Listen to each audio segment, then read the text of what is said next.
ప్రధాని మోదీ నేడు హైదరాబాద్లో పర్యటించనున్నారు. మధ్యాహ్నం 2:20 కర్ణాటక నుంచి బేగంపేట విమానాశ్రయానికి చేరుకోనున్నారు.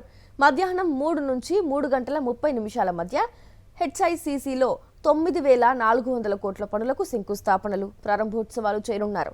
సాయంత్రం 4:45 నుంచి 6:15 మధ్య బేగంపేట ఎయిర్పోర్ట్లో రిజర్వ్ టైం ఉండనుంది. 6:30 నుంచి 7:10 మధ్య పరేడ్ గ్రౌండ్స్లో బహిరంగ సభలో ప్రధాని మోదీ ప్రసంగించనున్నారు.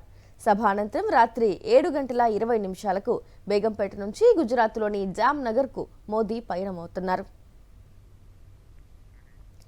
ఇవాళ ప్రధాని మోదీతో సీఎం రేవంత్ రెడ్డి భేటీ కానున్నారు. మెట్రో విస్తరణపై ప్రధానికి సీఎం రేవంత్ రెడ్డి వినతి పత్రం ఇవ్వనున్నారు. ఫ్యూచర్ సిటీ అభివృద్ధికి సహకరించాలని ప్రధానిని కోరనున్నారు సీఎం రేవంత్.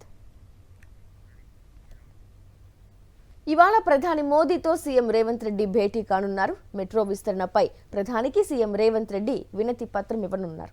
ఫ్యూచర్ సిటీ అభివృద్ధికి సహకరించాలని ప్రధానిని కోరనున్నారు సీఎం రేవంత్.